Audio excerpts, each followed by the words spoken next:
Boa noite a todos, boa noite. Minha pergunta é pro Renan. Falando com pessoas mais velhas, sabe?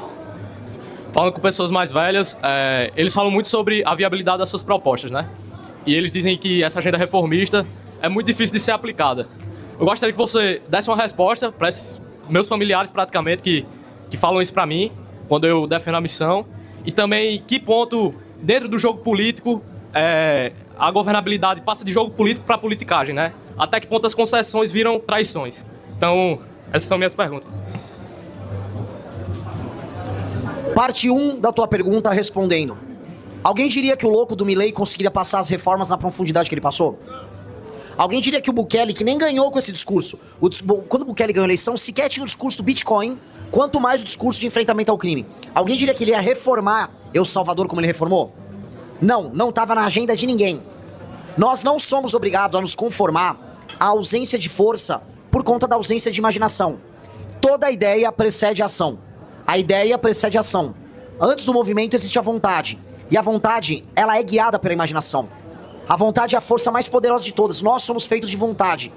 Os nossos antecessores, que foram presidentes à esquerda, à direita, ao centro, não imaginavam o Brasil que a gente imagina. A gente sabe exatamente onde a gente quer ir. Exatamente. Eu sei exatamente como é um bairro sem favela. Eu sou de São Paulo, eu consigo imaginar Paraisópolis sem favela. Eu tenho certeza que vocês conseguem imaginar a região norte daqui sem favela. Eu consigo imaginar como pode ser um bairro que era pobre sem um criminoso. O bairro arborizado, uma escola boa. Os nossos antecessores não imaginavam. Eles sequer sabiam. Eu vou controlar a conta pública. Eles só vão empurrando. A falta de vontade, a falta de energia faz você almejar pouco. E aí você não tenta sequer construir. Fernando Henrique tentou construir uma série de reformas. Ele imaginou um Brasil muito diferente. Mas ele foi construir as reformas. Ele passou muita coisa. O Michel Temer conseguiu passar coisa. Aí você vai pra lá. Mas eles fizeram concessões. O Fernando Henrique fez pouco perto do que ele passou. Michel Temer, ele próprio é a concessão. Ele é um homem do centrão. O Brasil que a gente imagina passa em reduzir o poder do centrão. Passa exatamente por isso. Portanto, um dos sonhos que nós temos é diminuir o poder deles. Você já deve ter visto as nossas propostas. Indicadores de desempenho nos municípios. Quem aqui já viu? Interventores. Uma lógica nova para as emendas. Nós vamos fazer isso usando a inteligência. Se nós ficarmos populares no começo do mandato, passando a nossa agenda contra o crime, invadindo favela junto com o BOP no Rio, junto com a Rota em São Paulo, junto com as polícias ao redor do Brasil, minha presidência vai para 80% de popularidade no primeiro mês. Passando a reforma fiscal, entrando os dólares, mais 5, 10% de popularidade. A gente vai ficar tinindo de popularidade, para falar os termos lá do Gabriel Monteiro. Com isso, vamos passar a reforma administrativa.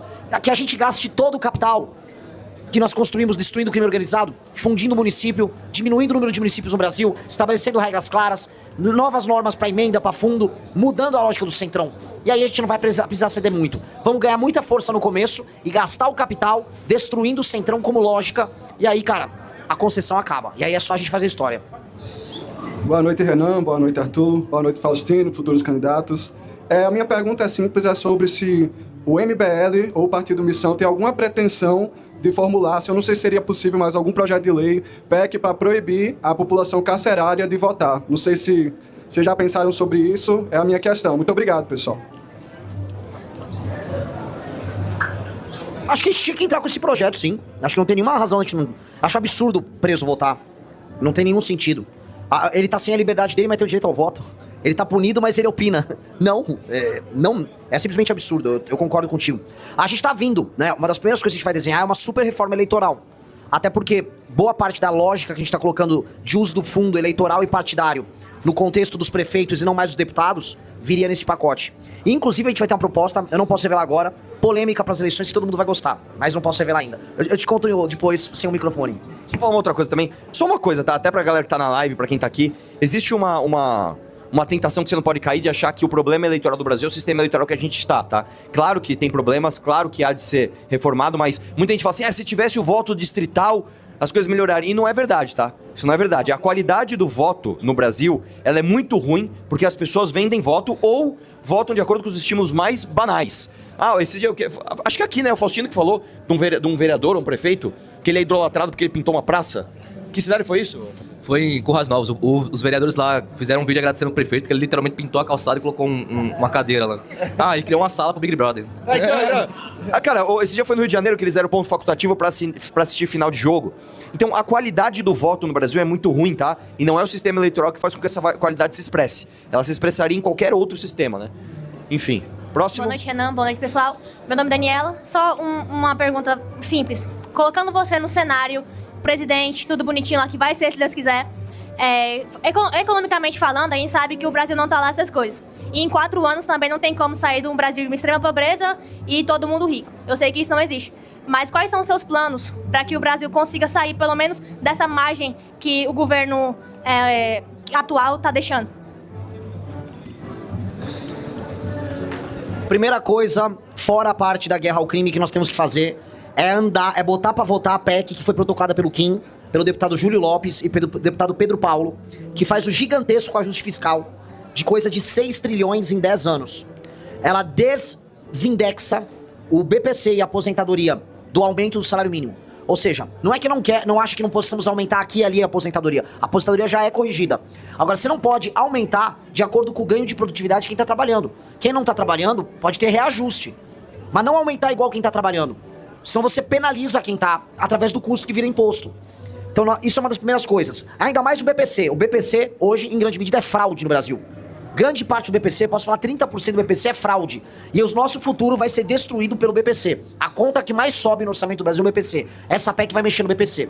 BPC, aposentadoria. Vamos fazer uma reforma bem simples da Previdência, que é a mais óbvia de todas, que vem nesse mesmo pacote. A idade mínima vai ser adequada pelo IBGE. Então, se aumentou a idade do brasileiro média, ele automaticamente altera a idade da aposentadoria, sempre você ficar reformando e dando dinheiro pro Centrão o tempo todo. O que responde até um pouco o rapaz que fez a primeira pergunta pra gente, tá? Coisa número 3 que isso faz: mexer com o privilégio do judiciário, especialmente o alto judiciário, e na Previdência mexer com a parte mais elitizada dos militares, que também custa muitos bilhões. Renúncias fiscais altíssimas nós também vamos mexer. Tá tudo nesse pacote. Com isso, a gente passa a economizar a coisa de 200 bi já no primeiro ano. E a coisa vai subindo para mais de 300 bi. Isso sem falar a taxa Selic. Se eu falar que eu passei essa reforma, a gente consegue cortar a taxa de juros 2, 3, 4, 5, 6 pontos. Cada ponto na taxa Selic que você reduz são 50 bi a menos no orçamento. No segundo ano, a gente já vai reduzir no mínimo 7 pontos na Selic só após passar essa reforma. 7 vezes 50 dá 350. 350 bi por ano só com redução de Selic, mais uns 300 bi por ano com o resultado da PEC. A gente está falando de espaço fiscal de 650 bi para transformar em redução de imposto e aumento de investimento. Reduziu o imposto e aumentou o investimento, o que acontece? Crescimento, aumento de consumo e crescimento. Consumo que no começo, como a gente não tem uma força em termos de... Ó, aí Lula! Se você tem investimento, redução de imposto, você vai ter, aí esse é o desafio nosso, ter um choque de oferta, porque senão você vai ter uma pressão inflacionária. O choque de oferta nosso terá que vir, aí sim, necessariamente facilitando os negócios. E aí vem uma coisa que o Arthur já falou em debates, que a gente precisa, que é reformas microeconômicas, que facilitem contratar e demitir pessoas, abrir e fechar empresas, estradas fáceis para escoar a produção, portos, acordos internacionais, tudo que facilite a vida de quem trabalha e produz. Com isso, a gente vai ter um monte de empresas surgindo, pessoas sendo contratadas. E aí, cara, não é muito tempo. 5, 6 anos, o Brasil tá crescendo bizarramente.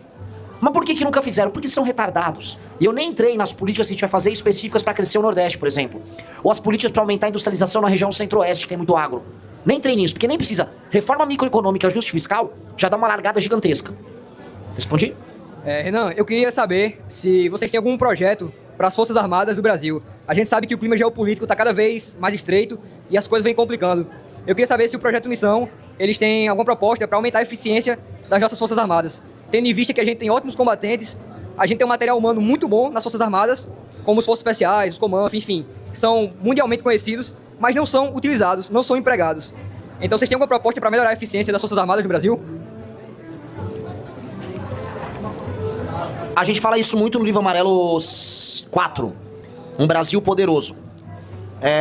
A real é, as Forças Armadas do Brasil, elas estão sucateadas. Conversando com gente das Forças Armadas sobre qual seria a função delas na guerra contra o crime, a resposta foi: meio que nenhuma. Porque eles não têm experiência de combate, quem vai derrotar o crime organizado será a polícia. Você tem uma ou outra força que poderia ser usada, por exemplo, em operações na favela, mas uma ou outra força. Nós não temos mais uma indústria bélica como a gente chegou até os anos 70. A gente chegou a produzir tanques de guerra que foram comprados por outras nações, alguns dos melhores tanques do mundo. Um dia houve um tanque chamado Osório, famosíssimo. A nossa indústria, portanto, foi sucateada. As nossas forças armadas, e aqui vai uma traição das lideranças das forças armadas, optaram por uma aposentadoria gorda, ao invés de ter o braço forte. Ficou muita mão amiga e pouco braço forte, sendo bem honesto. E hoje o exército brasileiro é fraco e uma parte do orçamento dele é gasto com custeio e folha de pagamento. Não há nada em termos de investimento, não há nada sendo feito em tecnologia. O generalato brasileiro, em grande medida, está completamente ultrapassado. Não tem condição de falar agora nas novas técnicas de guerra que estão saindo. E se você acompanhar o que aconteceu da invasão americana na Venezuela, tá? Que é assustador, as tecnologias empregadas pelos invasores americanos, os soldados da guarda revolucionária, guarda bolivariana, não tinha ideia do que pegou eles. Foi coisa assim de 10, 15 soldados americanos derrotando mais de uma centena de venezuelanos, tá? Então, nós estamos muito atrás, em todos os sentidos, e isso precisa ser revisto urgentemente. Você sabe a minha opinião, você já deve ter visto eu falar sobre, não só sobre bomba atômica, mas sobre o Brasil se militarizar. Se você tem dimensões imperiais, você precisa de forças armadas condizentes com o seu tamanho.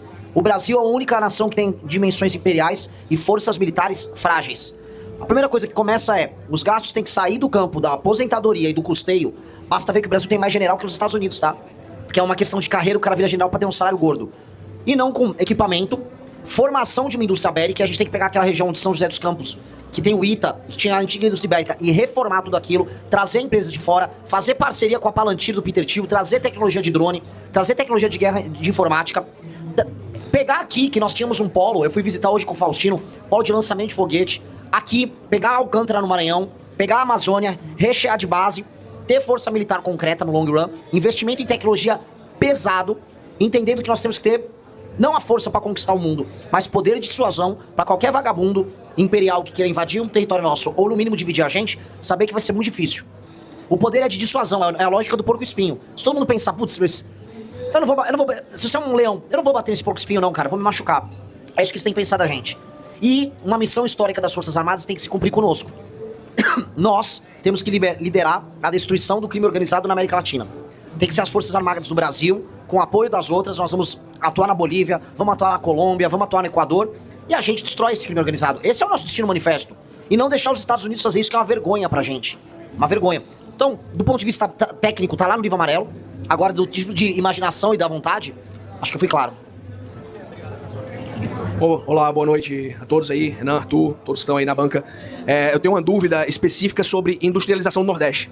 Eu sou engenheiro de formação, atuo na indústria desde 2014 e eu sempre tive que sair daqui, agora voltei pro Rio Grande do Norte, sou daqui, sou natural daqui, né? Por não ter indústria aqui. E eu vi você falando um pouco, Renan, uma das diretrizes da missão, né, é a industrialização do Nordeste. Você falando um pouco ali, misturando, envolvendo o agro e... você deu até exemplos aqui, né? Pô, você tem um agro forte, é parte de melão, porque não tem uma indústria de fazer sorvete, picolé de melão, mas de forma mais abrangente. Nas diretrizes dessa industrialização do Nordeste, o que é que a missão pensa para atrair a atenção dos investidores para essa região? Porque eu trabalho também na área de novos negócios e é um pouco difícil ser atrativo aqui a região por vários fatores, mão de obra, e aí vai, né? A cadeia produtiva se concentrar no Centro-Sul, na região do Norte, que eu também já trabalhei, ali tem incentivos como a Zona Franca, que é uma bizarrice. Enfim, como trazer o investidor para o Nordeste, para de fato ter algo de longo prazo? O Risso veio perguntar, quer dar uma pausa pra comer? Aí eu falei, não, porque a gente tá parecendo aqueles filmes medievais que fica tipo um rei. O Arthur tá tipo um rei aqui comendo e falando com o povo, sabe? Ele está comendo. Alimente-se bem. Eu tive essas discussões em Pernambuco. Pernambuco foi levada a Fiat pra lá, Fiat, Jeep, Chrysler, chame do que quiser. E os sistemistas foram ao redor. Sistemistas são as empresas que fornecem os sistemas, os kits que vão dentro do carro. Pois bem, quase ninguém se mudou pra Goiânia, que é a cidade que tá lá, tampouco pra cidades ao redor na Zona da Mata. Porque falavam, a qualidade de vida é muito ruim. A pessoa preferia um engenheiro ficar em Recife e pegar um trânsito e ir pra lá, do que morar lá. Se eu instalasse essa fábrica em Araraquara, em São Paulo, não haveria esse problema.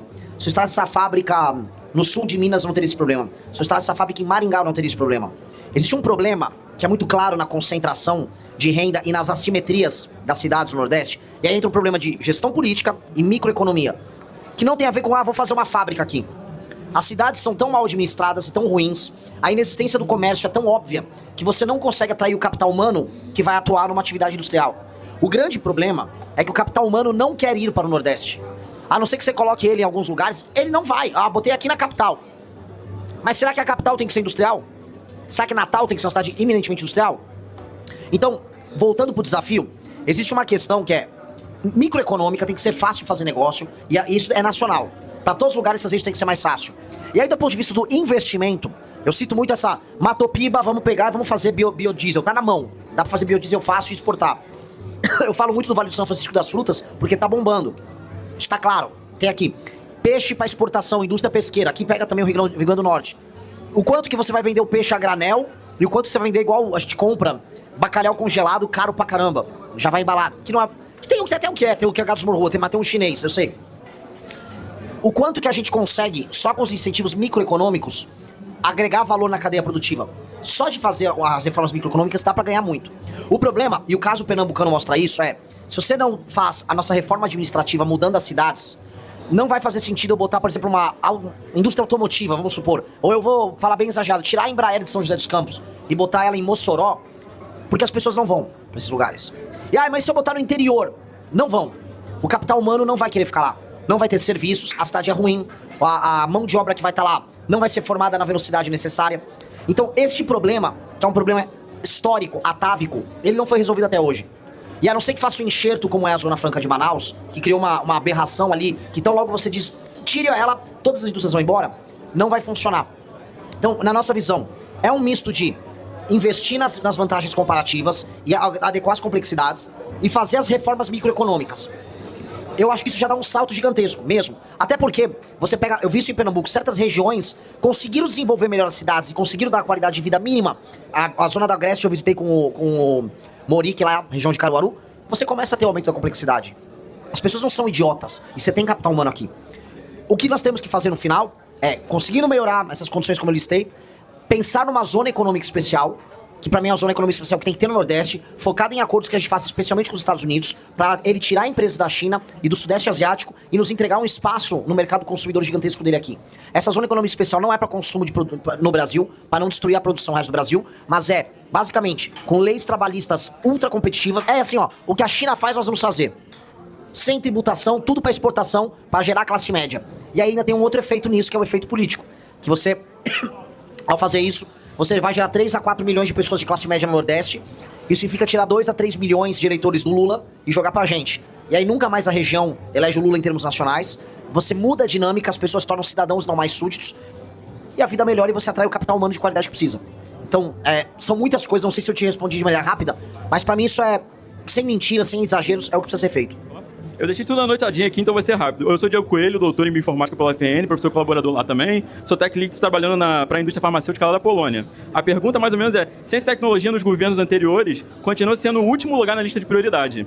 A critério de exemplo, somente uma empresa brasileira como a Volpito, por vir de investimento, praticamente erradicou a dengue em Niterói, 90% foi erradicado. Isso é um gasto absurdo que foi evitado só por conta dessa tecnologia que foi inventada. E a pergunta é, vocês vão ampliar o investimento em ciência e tecnologia para além da folha de pagamento das universidades e a Previdência também? Gasta muito em Previdência e na universidade, mas investir para poder usar a tecnologia, a gente está tendo pouco investimento. Qual vai ser o proceder, vamos dizer assim, de vocês?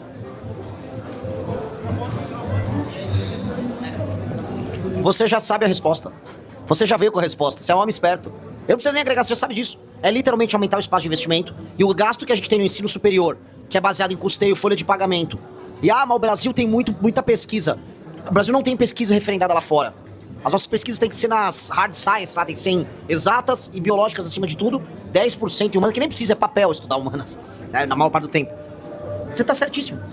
Tem que ter, é importante, um projeto bélico, que o Raspas perguntou, envolve isso, mas definitivamente tem que mudar a lógica nossa de ensino, pesquisa e extensão como a gente tem, que é uma lógica falida, uma lógica baseada só em custeio.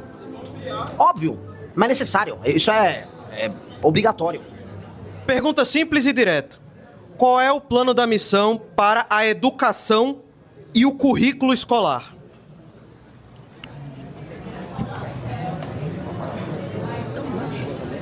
Cara, a minha opinião é o seguinte, cara, a gente tem uma das grades curriculares, né, mais complexas do mundo.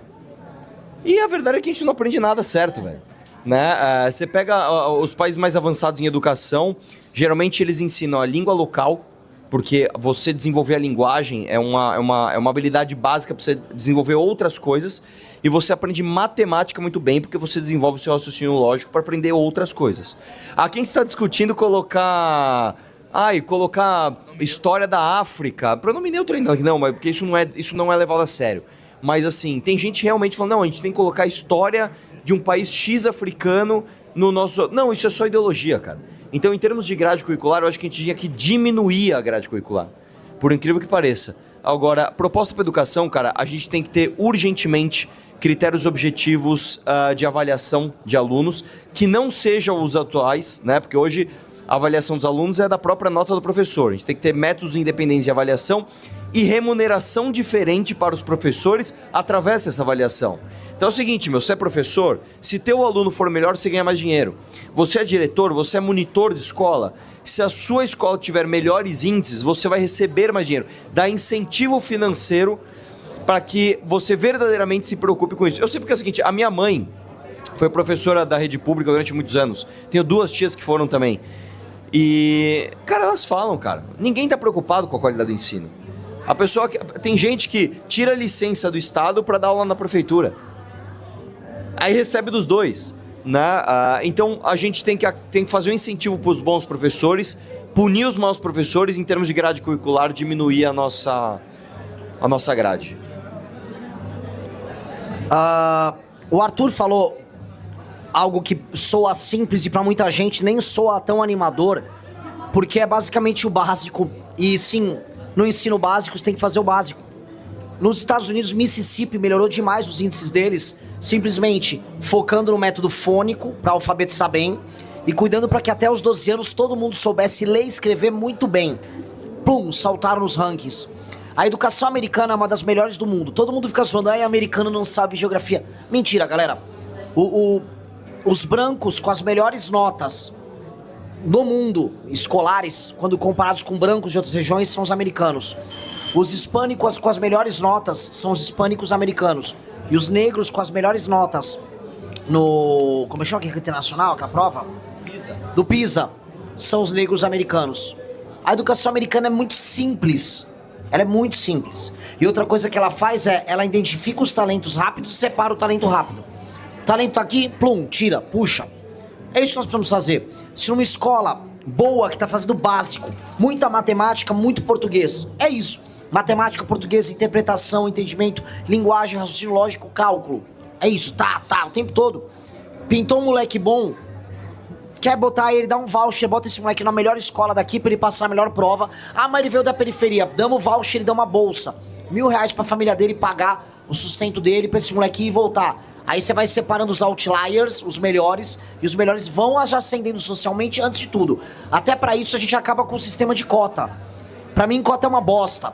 Ai não, mas e cota social? Uma bosta também. Tanto cota social quanto racial tem que deixar de existir. O lance é, moleque ou a menina é boa na escola eu já seleciono ela e boto ela na melhor. Aí esse cara no colegial vai estar apto a concorrer para participar das melhores faculdades. É isso. Esse sistema de meritocrático a gente já vai fazer da ascensão social na base da pirâmide com moleque com 8, 9, 10 anos.